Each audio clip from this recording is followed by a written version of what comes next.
which I'm always like, she's like that taking the right. Granted, it could take forever. Yeah, my team like had that little put your hand in there, sit you down, and then put your hand in there.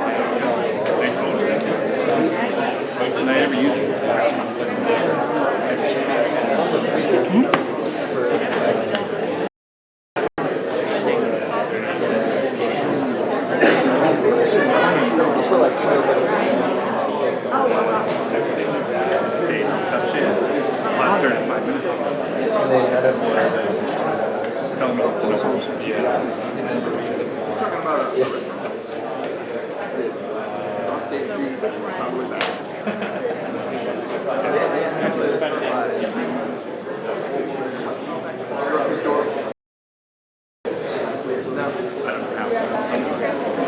Alright guys, so let's get started, but I'm trouble in getting the projector set up. Just give me 1 minute to try if the setting works. Okay.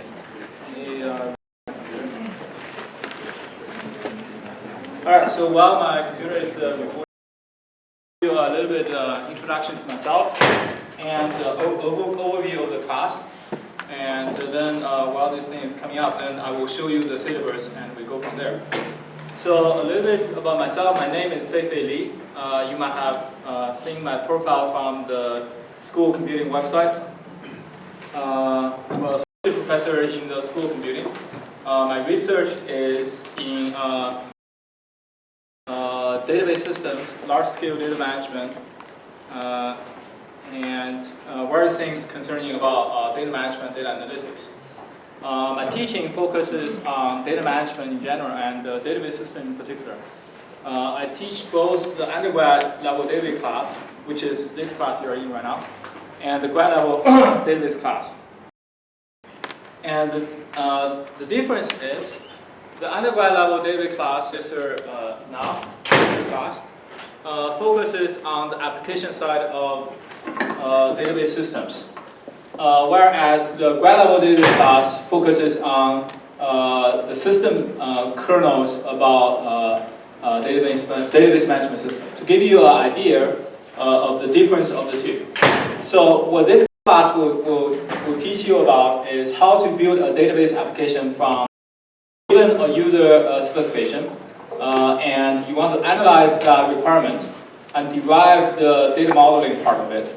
Then design your database from scratch, build your database tables, and write SQL queries on top of it, and build the front-end application interface, either in a standalone environment or in a web-based environment. Whereas the grad level database class focuses on the system kernel issues in database. So to give you a simple idea, what that is what if I ask you to build an Oracle database server itself from scratch, rather than building an application on Oracle database server, okay? So that's the grad level database class. So we will start by going over the data modeling basics, and then talk about how you can convert your data modeling design into a real database in a database server. In this class, we're going to use MySQL as our database server. And then afterwards, we will talk about how to interact with your database through a particular language called SQL, structured query language. And then we talk about how to embed your SQL query language in a third-party programming language such as Java or a web-based programming interface, PHP. That is what our product will be based on. Then beyond that, talk about some advanced features involving in database design, such as normalization, functional dependency, and as well as how you can leverage transaction to support multi-user interaction with your database. And beyond that, all of these topics so far I talk about concentrate on what we call structured query language. And I think there is one more.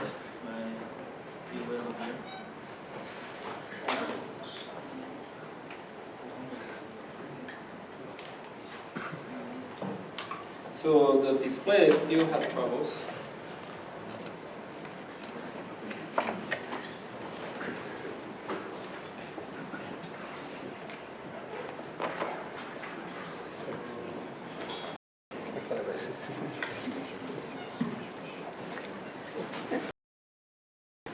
So these guys are the TAs. What they're trying to do is, as you notice, we have the camera set up. So starting from this semester, we have something new. We actually set up live video streaming of the class. For that reason, they need to get network access. Okay? They're trying to find a network port they can plug in. But once that is set up, what's going to happen is you're going to have live streaming of the class from a YouTube channel. So if you're not able to come to a particular lecture, you can just go to that YouTube channel and view the class from there. Okay? And as they will upload the video of the lecture after the lecture as well, so that you can review the videos after it's done. Okay? So that's what they're trying to set up. As always, the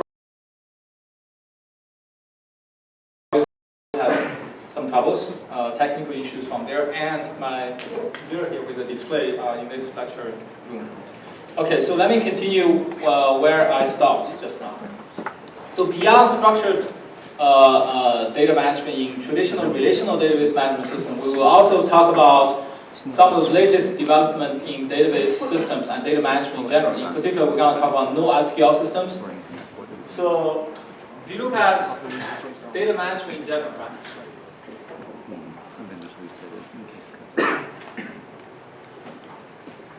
So in general, people partition data management into two domains. I will use this while I try to set up the display over there. One is called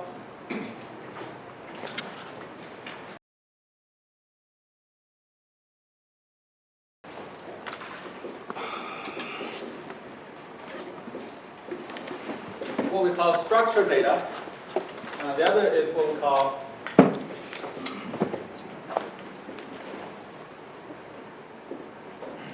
unstructured data. So for the most part of this class, we will focus on structured data management. So what is structured data? So the idea of structured data is data that come with predefined schema. For example, if I want to describe you guys, which is a student in the university, I will have a particular structure for each student record. For example, I expect each of you have a student first name, last name, age, you major, which year you were enrolled to the university, and things like that. So each of you will follow a specific format. So that particular format that the student record follow is what we call structured data. What about unstructured data? Well, unstructured data refer to data sources where it is impossible or difficult to predefine the structure of your data. So, for example, I'll give you a simple example. So, suppose you have a collection of text documents. So each text document is a record in your database. It is very difficult, if not impossible, to define a unified structure for all the text documents you're going to collect, right? So you have to manage them in a different way. So that's what we call unstructured data. So for structured data, the most popular data management system that people use structured data is what we call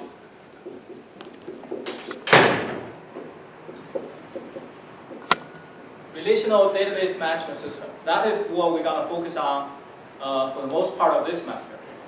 For unstructured data, the recent development is to use so-called NoSQL systems to manage them. We will talk a little bit about NoSQL system towards the end of the semester. So keep in mind, NoSQL,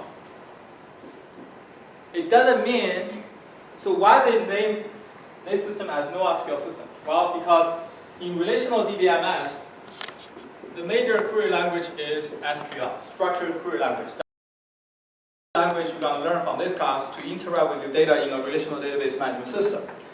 So folks over there call themselves as NoSQL systems, which is to be differentiated from a relational database management system that primarily use SQL to interact with their data.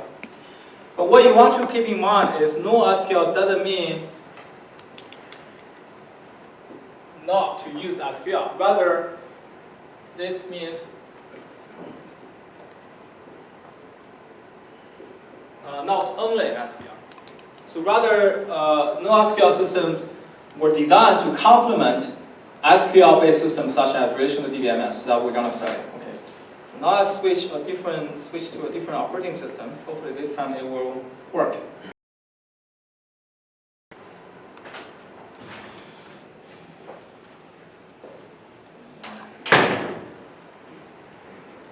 Okay, let me try to do this again.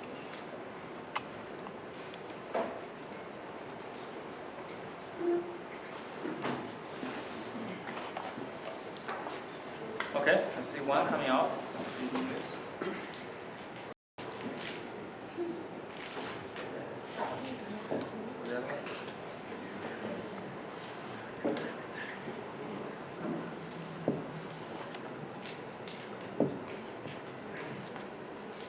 At least this one is coming out. Flashing.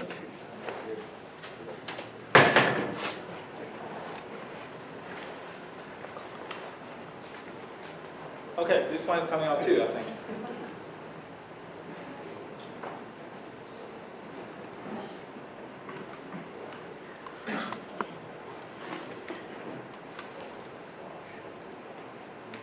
So with that, let me go to the course website.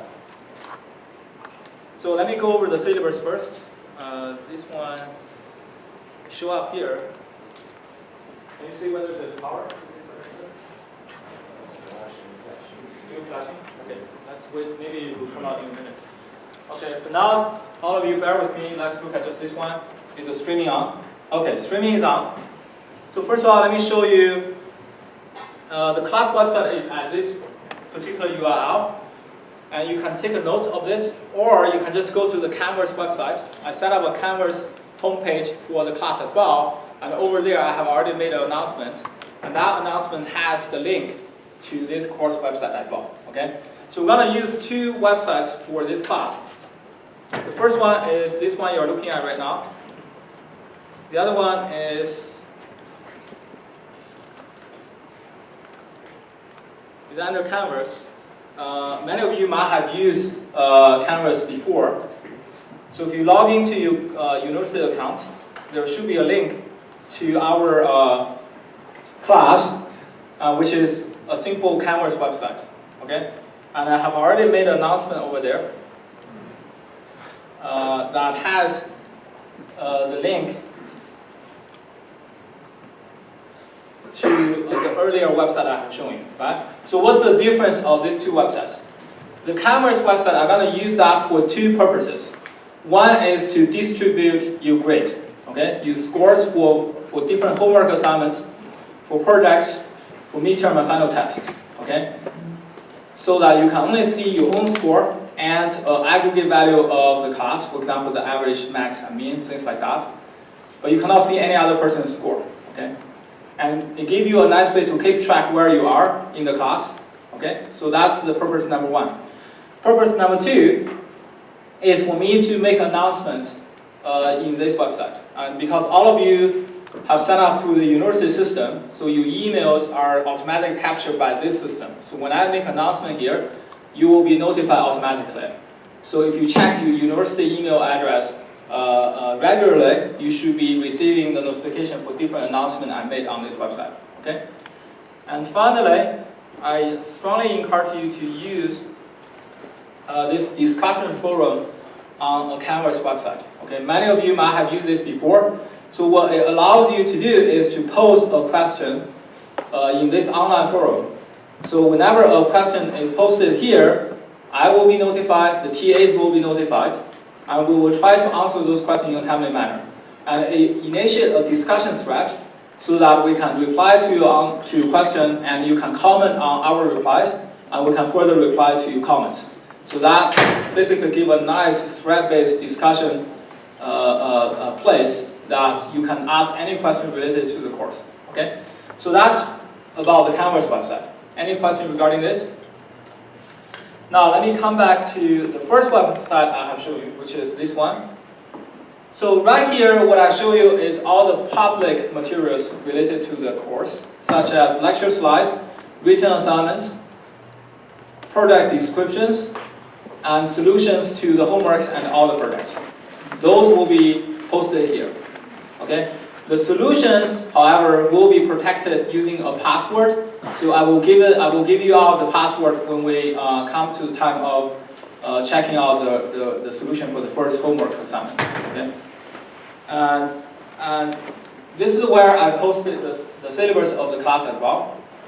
And all the lecture slides are posted here as well in both PDF and PowerPoint format. And typically I prefer to use PDF because most time I'm on the Unix operating system. For some reason the display was not working today, so I switched to my Windows operating system. I have fewer boots here installed, but typically I will be on my Unix environment. So I will show you the PDF, but I do give you both PDF and PowerPoint so that you can review whichever format you prefer to use. And this is where a written assignment will be posted. Obviously we have none posted yet, but this text box here is where you supply your password to gain access to the solution to written homeworks and projects. And project description obviously is not available yet, but we will post that in once we have covered enough materials of the class. Now, so I mentioned about the streaming on YouTube, right? So here is the link. Let me test that. So this is in real time, okay? This is in real. Of course, you see a few seconds of delay, but this is live streaming in real time, okay? So that, of course, technology is always nice, but use it wisely, right? What I mean by that is, don't use this as an excuse of not coming to lectures, okay? So I know it's convenient to watch a YouTube streaming link from the comfort of your dorm, but my experience is oftentimes if you do that, you will stay focused for maybe 5 minutes, 10 minutes, especially if you're on YouTube. You will, it's very tempting to open yet another link, switch back and forth. Then you don't accomplish anything. You don't learn as much from the YouTube lecture link, and you don't get much enjoyment from watching the other video at the same time too. So this is really a means. We provide this as a matter to accommodate occasionally you are not able to come to lectures. Okay, so due to some conflicts. So don't use this as the default, right? The default is, of course, still come to the physical lecture, and only use this when you are unable to make to a particular lecture when needed. Okay, so let me make that very clear. And then, of course, we also have a YouTube channel link that basically will host all the videos we have captured from this live streaming feed. So the video of a particular lecture will be uploaded to the channel after the lecture. Okay, so the purpose of that is for you to review, rewind, anytime you want. So it will be useful for you to do revision and things like that. Any question regarding this too? All right, so now let's go over the syllabus.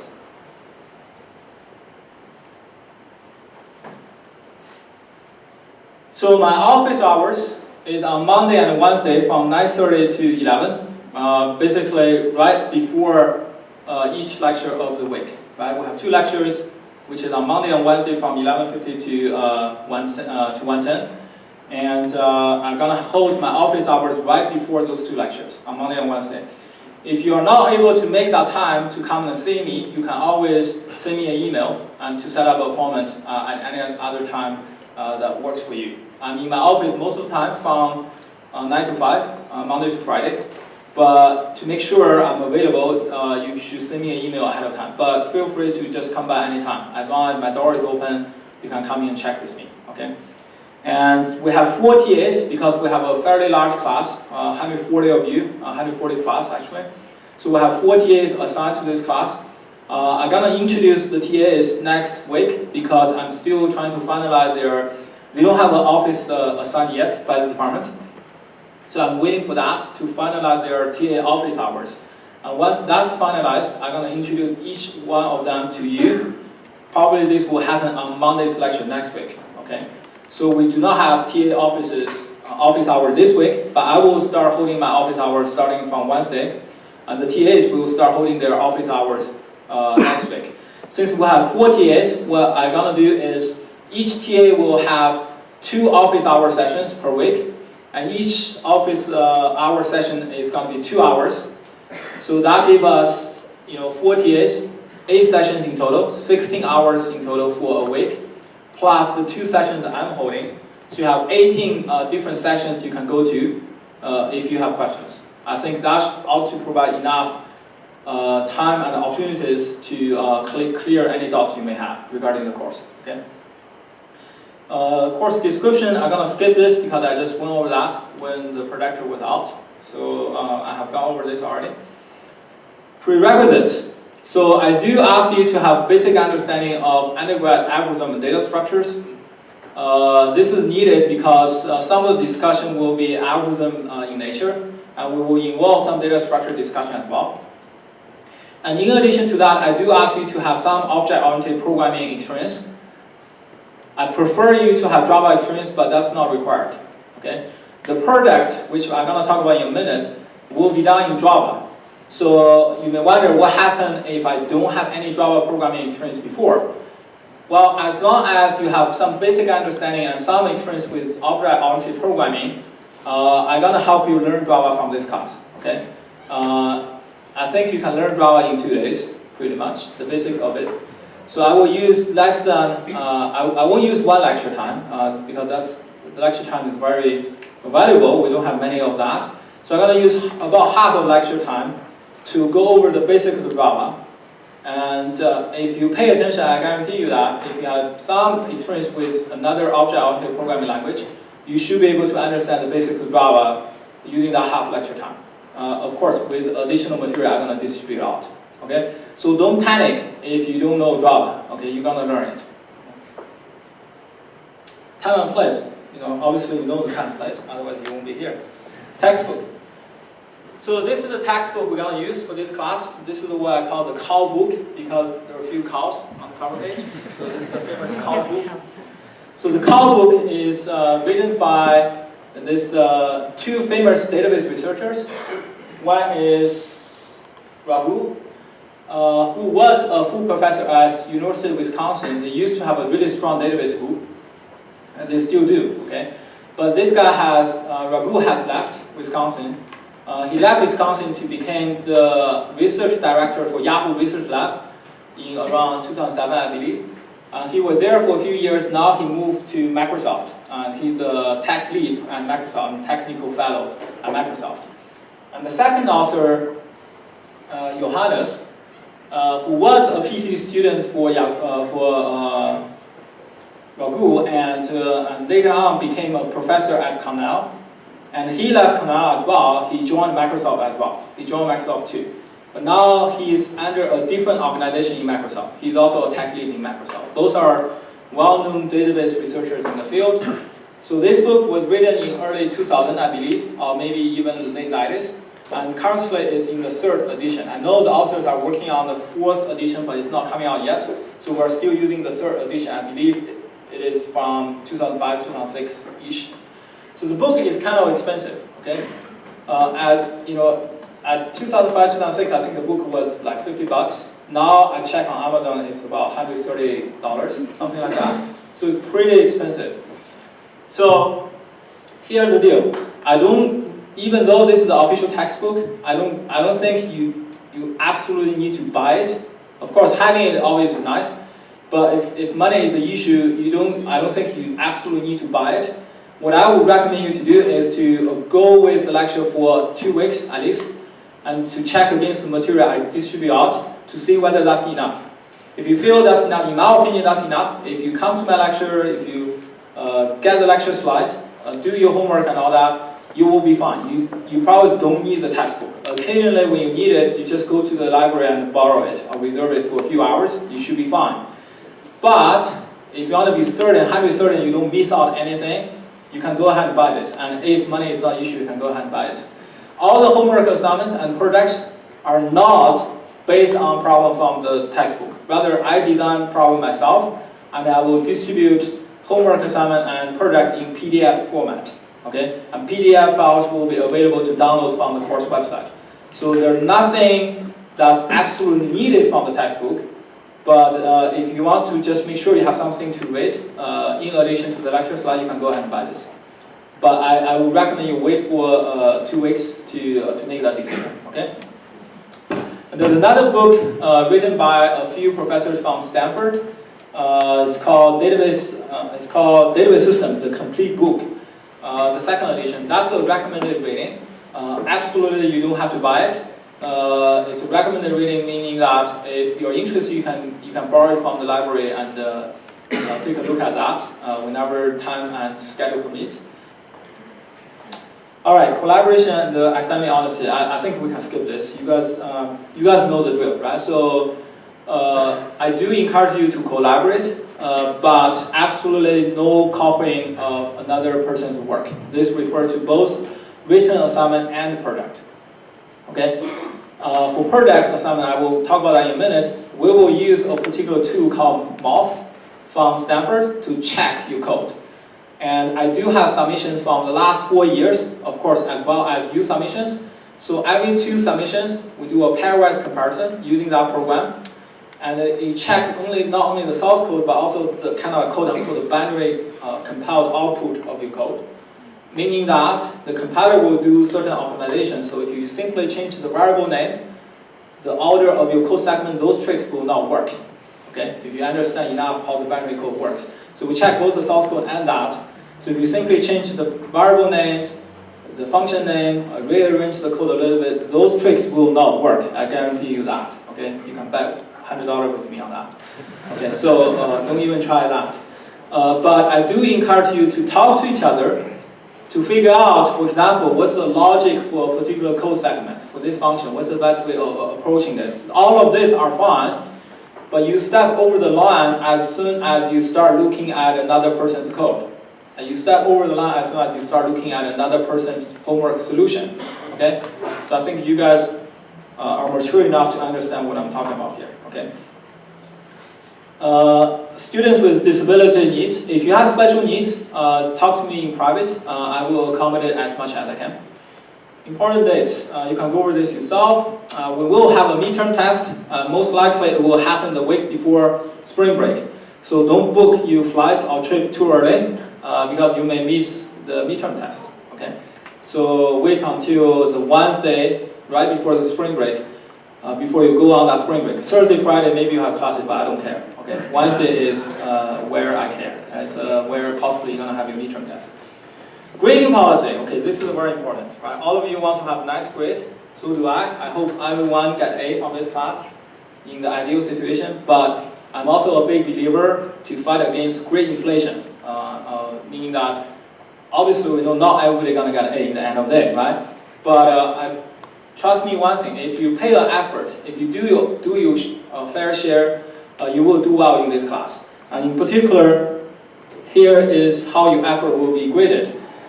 Written assignment, 10%. We're going to have about 5 or 6 written assignments throughout the semester. I give a fairly low percentage to the written assignment because I do want to encourage you to collaborate. So if I give too much credit to this, then the score from the written assignment is not a nice way to, not a very accurate way to gauge how well you understand the material, right? So but I still want to give some credit to this. So 10% for written assignment. We're going to have 5 or 6 of them. Programming assignment is 30%. I'm going to talk about in a minute what the programming project is about. Midterm and final each will be 30%. Okay? And your grade will be distributed strictly based on this table. No curving of any sort will be applied. You have my word. Okay? No curving of any sort will be applied. So that goes back to my earlier point on Canvas, right? So on Canvas you have this. I use Canvas to distribute your grade. So whenever a grade is available, you will be immediately notified from Canvas. You can see your score for that assignment and your overall score up to date. That final column, the overall score is computed based on a weighted sum of these components. Okay, so it's continuously updated throughout the semester. And you can look at that final column, the score, and against this table to know where you are.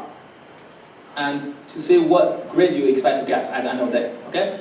So, if you look at this table, if you got 92 above, you got A. If you got 83 to 91, you got A minus, so on and so forth. So, if you talk about the lower end, if you score above 60, between 60 to 67, that's already a B minus. You got B minus, okay?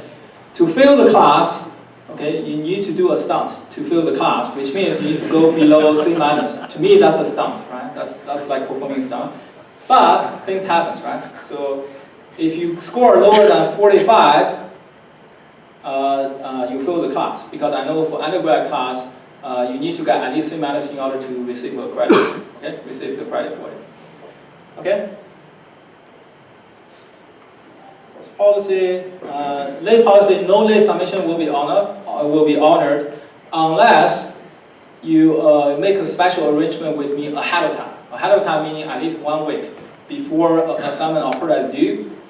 You have, on your circumstance that justify for a late submission. For example, some significant event happened in your family, then I might consider giving you an extension to your homework or product. But for both midterm and final tests, again, unless there is significant, there's a strong enough reason to justify for it, I will not do special arrangement to do midterm and final test on another date other than the specified date on the syllabus. Okay. So last thing, more about the product. Okay. So the semester-long product is to build a website, something like Amazon.com. Okay. You guys all use Amazon.com from time to time, I bet. So we're gonna build a website just like Amazon.com. Of course, not a full-scale website like Amazon.com. We're gonna build a mini version of that, meaning that you're gonna have a web interface that take user input as queries, and those queries will be converted into interaction to a backend database, and the backend database will store some data about some inventory, such as books, video. I haven't decided on that. Maybe we'll build something like Pinterest. Maybe we'll build something like Instagram. I'm still working on that. But in the past, people have built bookstore, video store, and things like that. Okay. So the backend database will have that, and then the end system you deliver at the end of the semester will behave just like Amazon.com. You're going to have a user system, user account, user login, and order books or video or whatever, and user can comment on a video or book, and other user may like the comment, just like you have on YouTube channels. And that's pretty much the product, okay? And you will do this product using 3 phases. Phase number 1, Rome is not built in 1 day, right? So we start from scratch. Phase number 1 is to do user analysis, user requirement analysis. So I'm gonna give you a product specification. It's kind of like a customer requirement. What is required? What are the functionality you need to support? Then you will analyze that document using the things you learned from this class, formalize a database design, and convert that into what we call data modeling. And your data modeling will produce a set of tables in your database, and that's pretty much your phase number 1. Okay, so it's a designing phase. So after phase number 1, we move on to phase number 2, where you're gonna build the same set of functionalities, but rather on a web interface, you're gonna build the same set of functionality in a standalone desktop environment. So you wanna do something like a command line interface. Pretty much if you go to any hotel nowadays, when you check in, they will have a booking system running on their desktop, right? That's pretty much what you are building on phase 2. Using Java, that's done in Java. And then we move on to phase number 3, which is to move everything to a web-based environment. In particular, we're gonna use JSP. The reason I use JSP rather than some other popular web programming tools such as PHP or Ruby on Rails is to be consistent with what we do on phase number 2, which is on Java. So the benefit of that is if you move from Java to JSP, you don't have to rewrite a lot of code. You JSP, which is a web-based programming interface, design is what we call dynamic HTML pages that can directly call you Java classes. So a lot of functionality and the logic you have implemented in phase 2 can be just reused without much effort.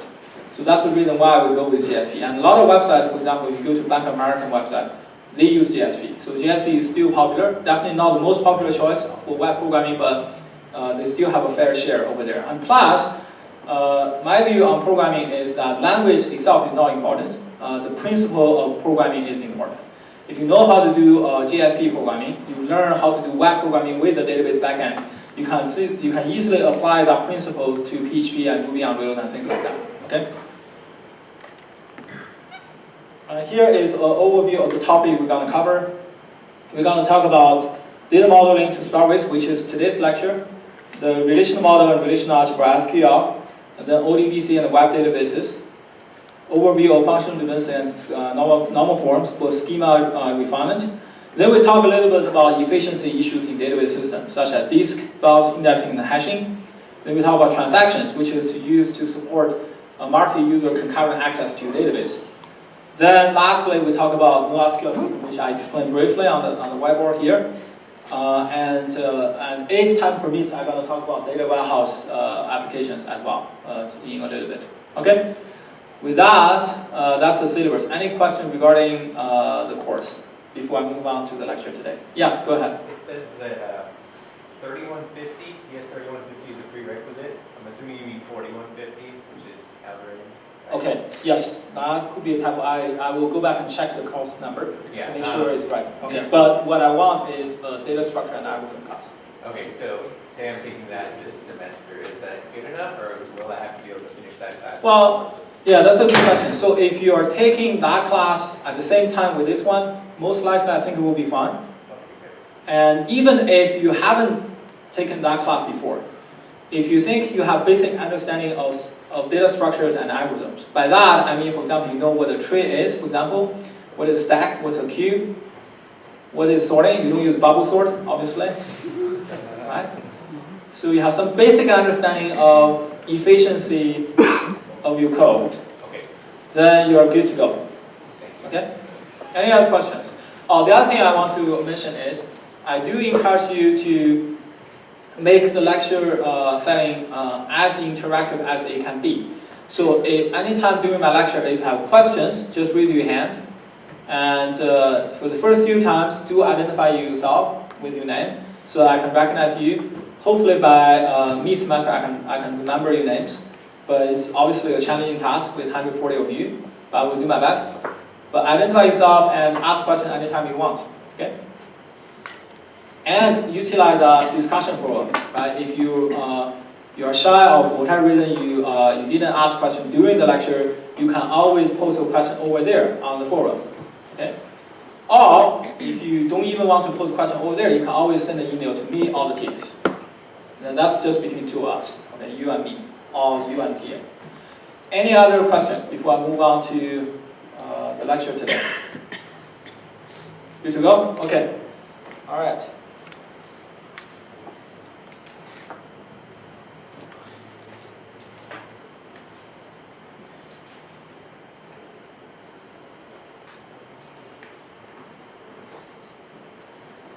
So today we're going to start with data modeling and the ER diagram.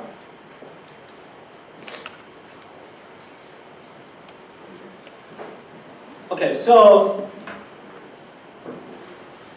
the first thing you do, as I mentioned, this class is about designing database applications. So you have a database server, such as Oracle, MySQL, PostgreSQL, things like that. And you are given a user requirement. For example, you want to build a university database to support the day-to-day functionality and operations in a university like the University of Utah. And the first major task you are supposed to do is to do the user requirement analysis to figure out what are the functionalities user expect to see from your database management system, and what are the parties, stakeholders involved in the designing of your database. And this process is what we call the data modeling.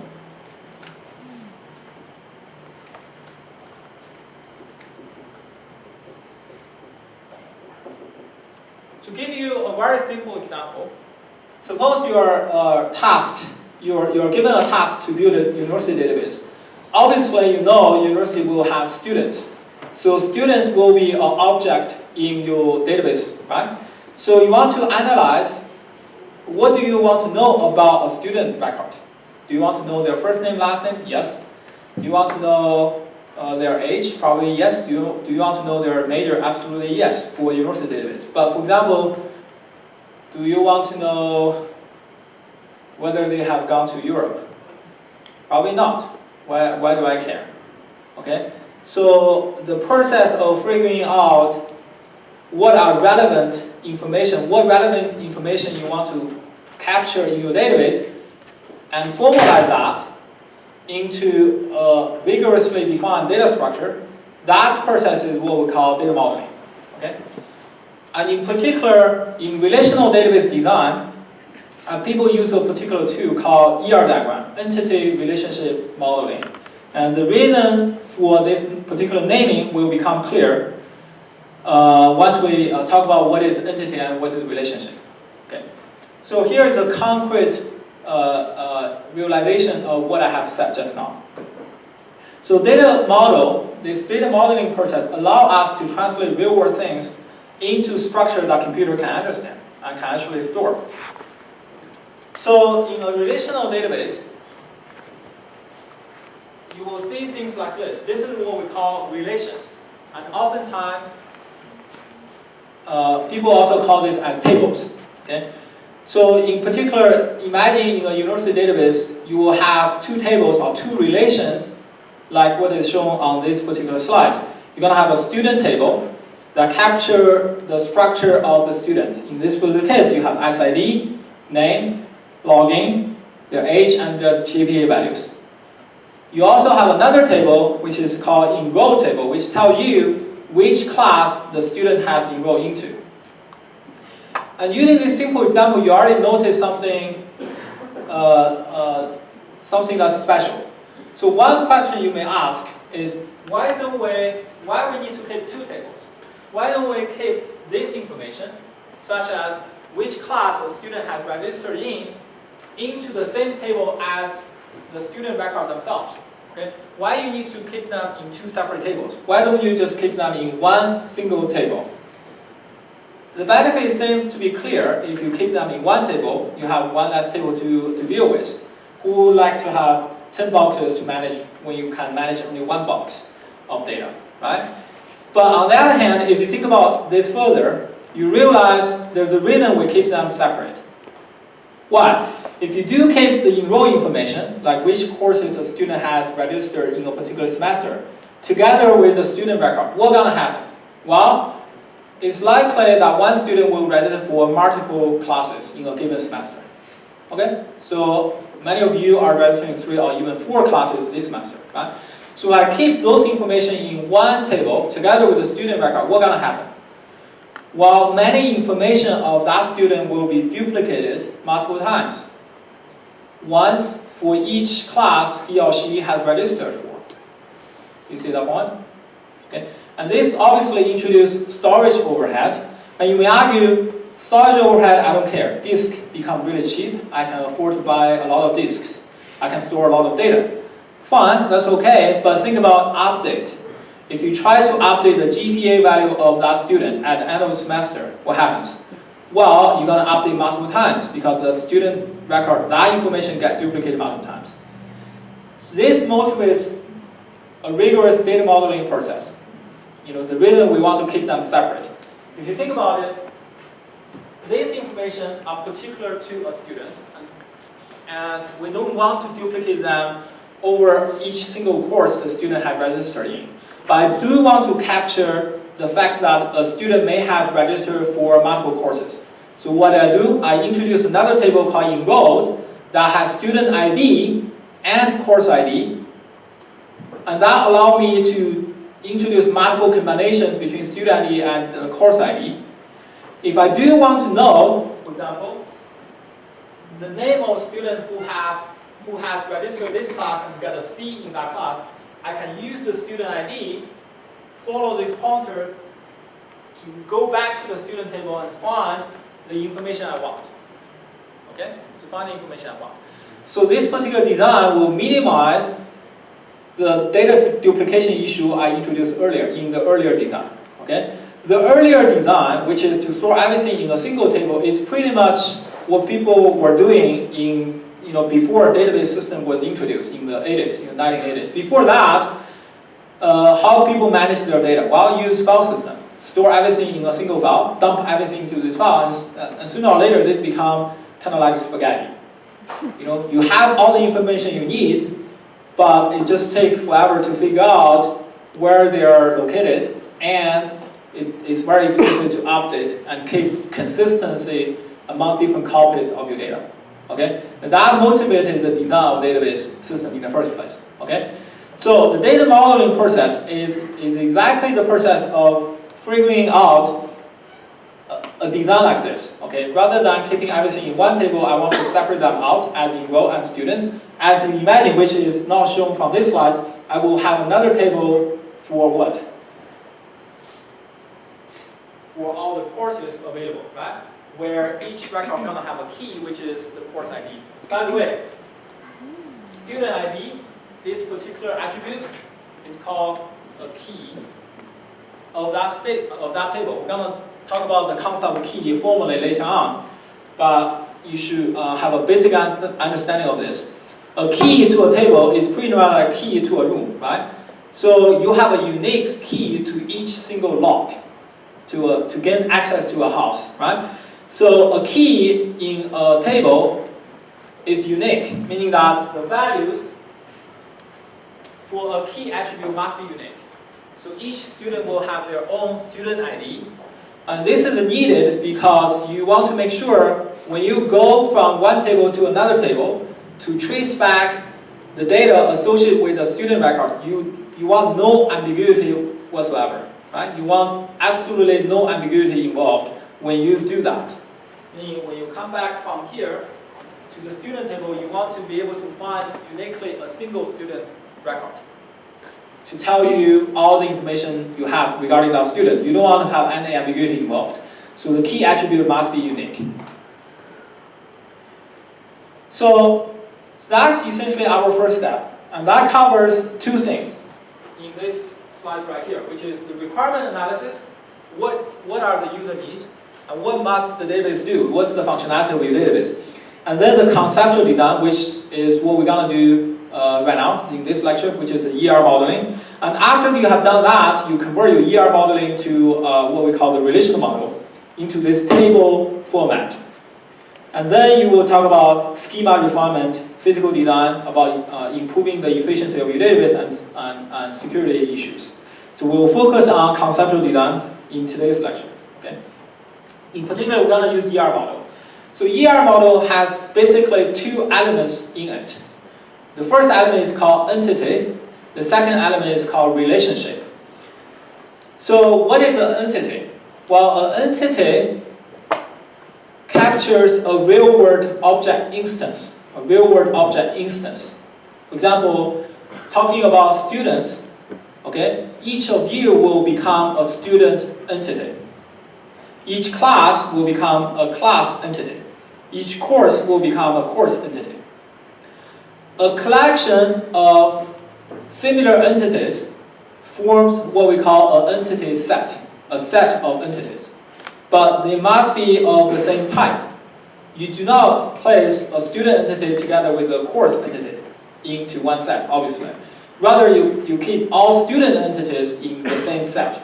And that forms an entity set, which is what we call student entity set, class entity set, course entity set, and so on and so forth. That make sense?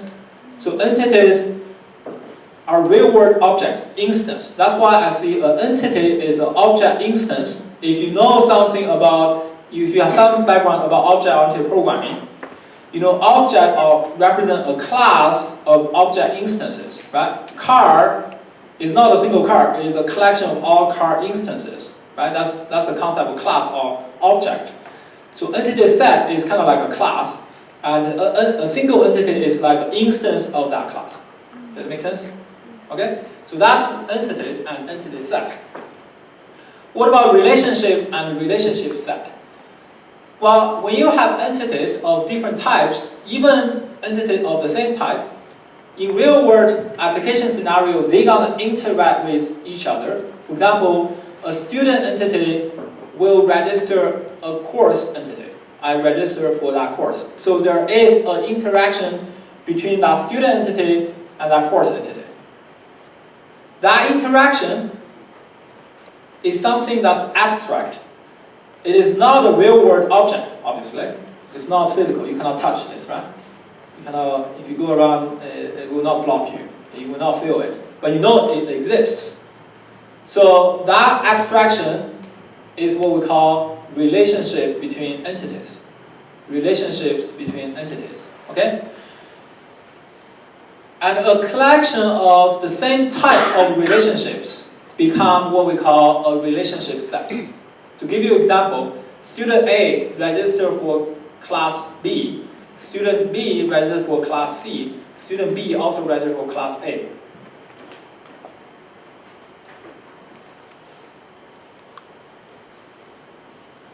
Okay?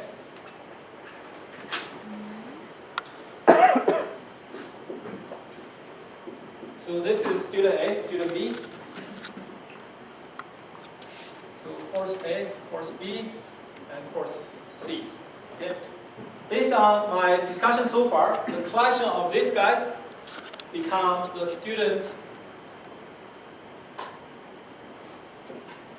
entity set. And each of these is a single student entity. Make sense? And the collection of these become course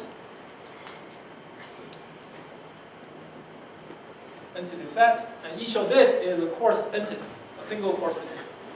When a student registers for a particular course, what happens? Well, you're gonna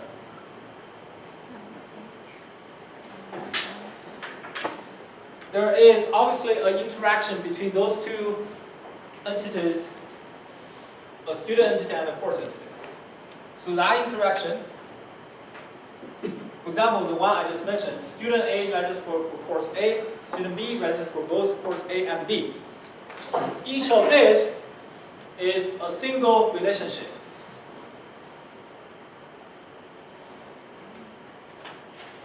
Okay? And the collection of the same type of relationships become a set. I mean, these guys, these lines,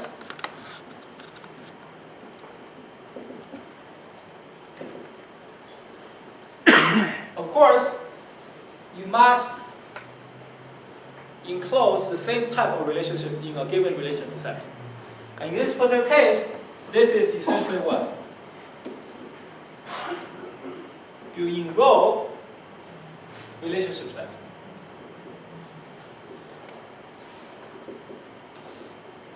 Okay? That makes sense? Okay. So that's pretty much the basics of ER modeling. You have entities, you have relationships. Collection of entities become entity set. Collection of relationships become relationship set. Unfortunately, it's not as easy as that. The basic elements is easy, but the logic behind it and the details are not that easy. For example, 128 and 124, those are two even numbers. But what about 128 to the power of 124? That becomes hard, right? So entities and relations, the concept are easy, but the way we're going to use them require a little bit discussion. Okay, so let's go on the basics. To formalize entities and entity set, okay?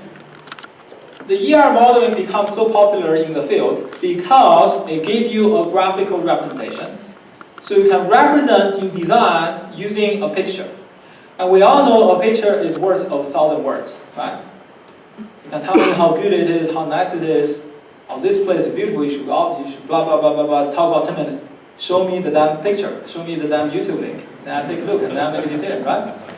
Same thing here. ER modeling becomes really useful. I can go out, talk about this for 2 hours, but you will be immediately attracted to that picture over there. So when you see these slides, most people will see that picture first before reading any text, right? So let's go on to that picture on the top corner.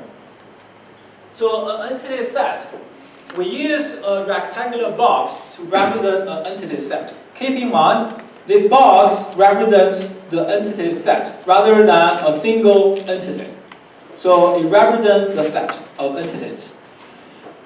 And we represent the attributes to the entities in that set using an oval box attached to that entity set, attached to that rectangular box. So earlier I talked about structured data. This is where the structure of your data comes into the picture. This is where the structure of your data comes into the picture. For example, I can tell you, okay, this rectangular box represents the employee's entity set. But that's not good enough, because employee is a fuzzy concept. there are so many things, so many information that can be attached to a particular employee. Employee ID, social security number, how many kids this employee has, whether that matters, I don't know. What's the address of that employee, what's the salary, and so on and so forth. You have to tell me what other information you care about for your database application regarding the employee entities. And those are what we call the attributes for that entity set.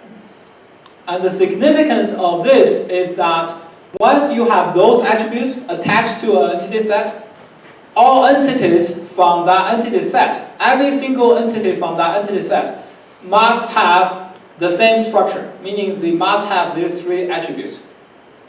And this is if and only if condition, both sufficient and necessary condition, meaning that every entity from that entity set must have these three attributes, and each one of them can only have these three attributes, nothing less, nothing more. That's why we call this as a structured data, because everything is structured. Make sense? And earlier I mentioned the concept of key, right? Each entity set must have a key attribute, that used to uniquely identify a single entity from that entity set. So you may have many employees from this employee entity set, and must have a way to distinguish any two employees. Okay? It's possible I have two marks in my company. How do I call them? I cannot call them mark A, mark B. I have to give them some unique ID. So that is what we call the key of an entity set. And in this particular case, I use social security number, which is obviously is unique, as the key for the employee entity set. And the way you indicate that is by underlining the corresponding attribute. If an attribute is a key for that entity set, you underline that attribute. Does that make sense? So SSN, social security number, is the key for this entity set. Lastly, each attribute will have a domain. A domain for an attribute means the possible values that attribute can take. Okay? For example, age, I may have an age attribute for the employees, and I tell you age is integer. That means the age value for each employee must be an integer. You cannot have an employee with a value, age value equal to 19.5. Okay? If I tell you it's an integer domain. So each attribute must have a domain attached to it, specify the possible values that attribute may take. Okay, so that's the concept of entity and entity set. What about relationship and the relationship set? As you see from my whiteboard example, relationships and relationship set captures interactions between entities. Typically, they capture interaction between entities from different entity sets. But later on, I will show you examples where it's possible to have relationship to capture interaction for entities from the same entity set. In this case, in this example, in the lecture slides, this relationship captures the interaction between an employee and a department entity. The collection of employee entities becomes the employee entity set. The collection of department entities becomes the department entity set. But in addition to those entities, I want to know as an organization which employee works in which department. That is an abstraction that does not exist physically as an object. So I capture that as a relationship. Okay? And the collection of those relationships become what we call the relationship set. Does that make sense? And the way you represent relationship set in ER model is by drawing this diamond-shaped box. The diamond-shaped box is your relationship set. And the lines coming into the relationship set represent the interactions from the corresponding entity set. So the lines coming out from the entity set and goes towards your relationship set. Okay? Any questions so far? And in most cases, we have what we call binary relationship set. A binary relationship set, as the name suggests, represent a binary relationship, meaning that there are two entities involved in any given binary relationship. There are only two entities involved in a binary relationship, because the binary is two entities. We can extend this concept to capture relationship among multiple entities. I give you an example. Suppose I have a supplier, I have customers, I have parts. The same supplier may supply multiple different parts. I supply both wheels and wipers. Okay? Customers may order parts from a supplier, but a binary relationship in this case is not good enough, because if you just use the binary relationship, you only know this customer has interacted with that supplier, but you don't really know which particular part this customer has ordered from that supplier. To capture the full, complete image, you need a ternary relationship, which is one supplier, one customer, and one part. It tells you this customer has ordered that particular part from that particular supplier. So that's a ternary relationship example. Does that make sense? You can extend this to n-way relationships of n relationship sets that involve n relationship sets, n entity sets, one entity from each entity set. So that becomes a binary ternary and so on and so forth. You can extend this for arbitrary value of n. But typically, in most database designs, you will see up to maybe 3 or 4, typically not more than 4. Because beyond that becomes so complicated, what typically we recommend to do is to decompose that into multiple binary relationship sets rather than having one big n-way relationship set. We will talk about that later on in details. Okay, so far it's pretty straightforward. So let's stir the discussion a little bit. Let's talk about some of the more advanced features in ER modeling. In the basic setting, I hope that clock is right. Okay. In the basic setting, a relationship connects two entities from two different entity sets. But you may have relationships that connect entities from the same entity set. Give you a simple example. Let's extend the example we have seen from the last slide. Not only I want to capture who works for which department, I also want to capture the hierarchical structures, organizations among my employees. Some employees are managers, some employees are managed by a manager. Okay? So A reports to B, B reports to C. I want to capture such relationships, and D may report to B as well. So this represents interaction among entities, employee entities from the same employee entity set. Coming back from here, you might think about student registered for classes, but I may have another relationship called buddy. Okay? Student may be a buddy of another student. So I want to capture that. So you can imagine there's another relationship going on among students. So this means buddy, right? Clearly, this is different from this set of relationships. So they form their own relationship set. And that's a relationship taking place among entities from the same entity set. Coming back here, I may have reports to capture what I said earlier. Who reports to whom among employees. Okay? So the way you do that is very simple. You still use diamond shape to represent your relationship set. So keep in mind, this already captures the set of relationships. Like these guys. So it's not a single line, but a collection of lines forming a set. Does that make sense? Any questions so far? Okay, so that's how you capture interaction among entities from the same entity set. The next discussion becomes really interesting. Okay? In practice, the interactions among entities often come with certain constraints. They don't just come without any constraint. They come with certain constraints. In particular, there's one type of constraint we are particularly interested in, which is what we call the mapping constraint. The mapping constraint. Okay, so stop looking at here. Look at this example for now. Let's look at this example for now. Let me eliminate the body relationship. Let's concentrate only on this one.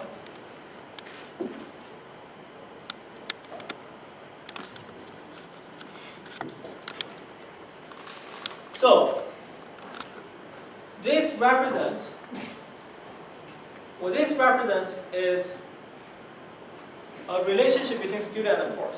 Student may take a course, right? But what happens if I'm in this particular university that are really nice to students by saying, okay, I know you guys work really hard and blah, blah, blah. So why not you take only one course at any given time? One course only. Does that make sense? One course only. So what happens? This is allowed, but this second line will be disallowed because you, student B, has already taken a course. So by the requirement I said earlier just now, you cannot take a second course. Does that make sense to you?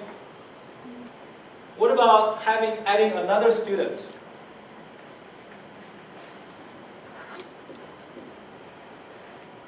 Can I have a database set up like this where student C doesn't take any course? Well, according to the requirement I just said, that's okay because I said you can take up to one course, but doesn't mean you have to take one course. What about this course A that has 2 students in it? That's okay because I never specified a constraint on how many students that can go into a course. Does that make sense? But this is not allowed. As soon as you try to add another line, it will be rejected. So I want to capture constraint as such in my modeling process. How do I capture that? Okay? And we can formalize this by this particular concept called mapping. Okay? So we have 2 sets, one on each side, and we look at the mapping constraint among the elements from these 2 sets. Okay? In particular, this particular mapping I talked about is what we call as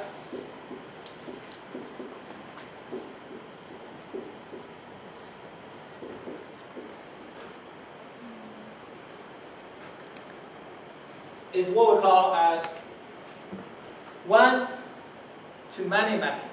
One-to-many mapping. In particular, this is your one side, this is your many side. Why? Why I call this one-to-many mapping? Here is the why. Here is the reason why. A course element, a course entity, can have multiple students register for that class. So one course mapped to multiple students, okay. You follow me? One course mapped to multiple students, okay. That's allowed. But if you look at a single student, what's the story? How many courses a student can map to? Let me ask this as a question. So who has the answer for this? How many courses a student can be mapped to? One. Who said one? What's your name? Brandon. Brandon? Okay, can you explain to me why? Why a student can be mapped to only one course? Because that's a restriction. Because that's a restriction. Yes, as simple as that. That's a requirement. Each student can register only one course per my requirement. So a student element, as Brandon said, can be mapped to a single course. So if I'm imagining I'm standing on this side, I look at the other side, what do I see? I see multiple lines coming to me. That's fine. That's one course to multiple students. But if I stand from this side, I look at the other side, what happens? At each point, you stand right here, you see at most one line. You cannot possibly see multiple lines. Do you follow me? That's a one-to-many mapping. Of course, you have to be careful with, you have to be crystal clear, what is your one, what is your many. In this particular case, course is your one, student is many. Okay? What about without this constraint at all? Without the requirements that student can register only one course? Well, without that constraint, what's going to happen? Well, you're going to have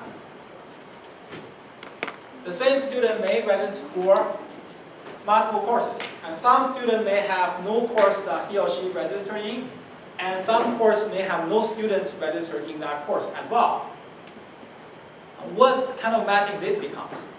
Can someone tell me? Many to many. What's your name? Andrea? Andre? Many to many. Excellent. Because following the discussion we said just earlier, that's a one-to-many. A course can have multiple student mapping to it. Now we remove that restriction, so a student may be mapped to multiple courses as well. So that becomes a many-to-many mapping. That becomes a many-to-many mapping. Finally, beyond one-to-many and many-to-many, what else can we have? Well, let me tell you. My constraint as follows. A student can take only one course. So that's a really nice university. Make it even nicer. Student instructor ratio is a big deal, right? It's pretty bad in this class. But let's make it really nice. Go to the extreme. What's the extreme? 1-to-1. So, student can take only one course, and a course can only have one student registered for it. You know, if you know that university, let me know. You know, I'll probably get my job application ready. The load is very low for me. Of course, knowing that I keep the same salary, you cannot count my salary by skill as number of students. Probably not. So if that's the case, students take only one course. One course can only have one student. What is the mapping you get? Then obviously this line is not allowed. Not only that, if this line was introduced first, the second line will be rejected too. Too bad. Cap is reached. The cap is 1. And this is what we call a one-to-one mapping. But one-to-one mapping doesn't mean there is only one relationship, right? It's possible that student B look at course A, okay, I cannot take that, but I can definitely take course C. Nothing prevents me from doing that. So a one-to-one mapping still can have multiple relationships. It's just that every entity can be mapped to only one entity from the other side. Okay, after understanding all of this, how do we capture this in ER modeling? Okay, one way to capture this is to draw your boxes and your diamond, then add a text annotation to it. Oh, this is one-to-many. This is many-to-many.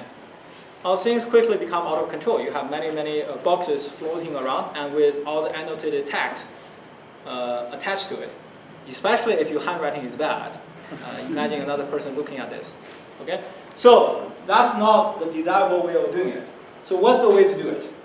Well, as simple as using a single arrow.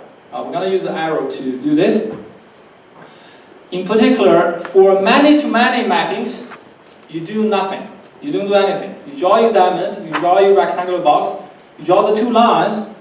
The two lines without any arrow on them indicate a many-to-many mapping. That's the default case. Okay? What about one-to-many?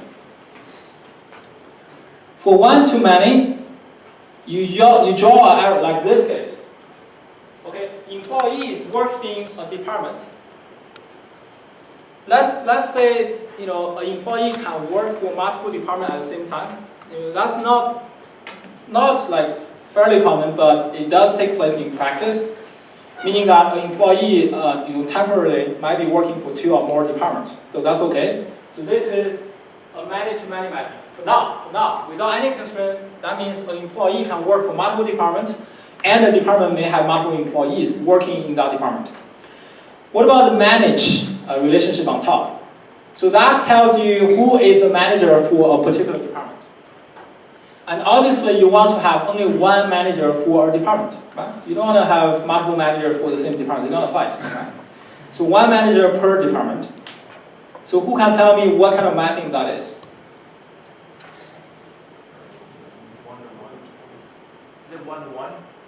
Who's that one-to-one? Explain to me why it's one-to-one. What's your name? Daniel. Daniel. Okay, go ahead. So I'm thinking it's one-to-one because one manager for one department. The only caveat would be is if many departments have the same manager. So what Daniel said is, he claimed this is one-to-one. That's the assessment. So let's look at this. Okay.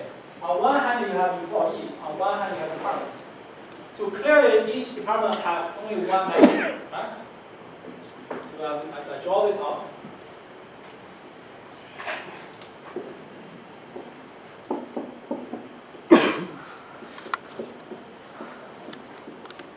So if I draw a line, what does it mean? That means this employee is the manager of this department. Is that okay?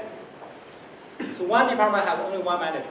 So as soon as I have this line, can I have another line connecting to that department? No, because you already have a manager. So you cannot have this second line. Okay, so that's clear. Can I draw another line like this? Yes or no? Then you now said yes. Because I said nothing about whether an employee can be manager of multiple departments or not. Well, if you're capable of, why not? Let's promote the capable guys. He or she can manage multiple departments. So that person becomes manager of two departments. But as soon as you have these two lines, you cannot have another line like this. You cannot have another line like this. Both of this will be rejected. So now then you tell me, is this one-to-one? Obviously not. So it's a one-to-many. Which is the one side? Which is the many side? Which is the many side? Employee would be the many side. See multiple lines coming from that side. So what's your name? Parker. So employee is the many side, department is one side. This is the answer number one. Is this right? Well, let's look at it. Starting from this side, one employee can be mapped to how many departments? Many departments. And one department can be mapped to only one. So it's actually the opposite. One employee can be mapped to multiple departments, but a department can be only mapped to one employee. So it's a one-to-many from the employee to department rather than the other way. Now, connecting this example back to the picture here, the way you represent one-to-many is to draw an arrow to the relationship set coming out from the many side, coming from the many entity set. So in this case, department is the many side, employee is the one side. So you draw an arrow coming out from the many entity set. That means this is one-to-many. One on employee, many on the department. Is that clear? I think probably, I still have some time, okay? Let me use 11 minutes of this, okay? Yeah, question? So to do a one-to-one, would that be a double-sided arrow? That's excellent. That's right. If you do a one-to-one mapping, let me go on with this example. Let's say, okay, one department can only have one manager, and to make sure you're productive, you don't step on other person's toe. Each person can manage only one department at the same time. And what is that? That basically means this one will be rejected because you already are a manager for one department. You cannot be a manager for the second department. Does it make sense? So this one will be rejected. And the picture will be something like this. Each employee manages a department, but some employees may have no department to manage. That's fine. You are not a manager. That basically means you are not a manager. Does that make sense? And this is what we call a one-to-one mapping. A one-to-one mapping. And the way you indicate one-to-one mapping is to two arrows, one for each entity set in a binary relationship set. The arrows goes towards the relationship set. The arrow coming out from the entity set goes toward the relationship set. Finally, last thing before I let you go today. This is not strong enough yet. Why? Let's continue on this example. So what's special about this diagram right here? Well, you immediately notice that I have some employees who are managers. I also have some employees who are not managers, which is okay, because I do not expect every person to be a manager. But I do expect what? I do expect that each department has a manager. You cannot have a department that has no manager. Is that right? So clearly there's a difference between the two in terms of their participation, in this relationship set. And this particular constraint that every entity from an entity set must participate in a relationship set means what? Means total participation. And the way we indicate total participation is use a both line. Okay? By the way, I do want to use every minute of the class. The reason is clear.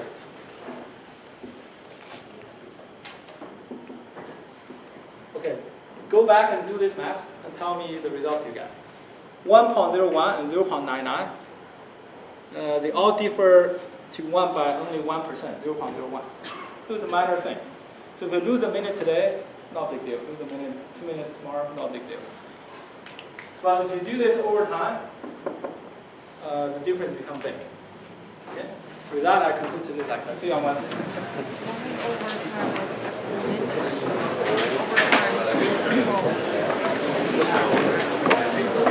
Yeah. Wouldn't it be, I think it would be like 1.01 times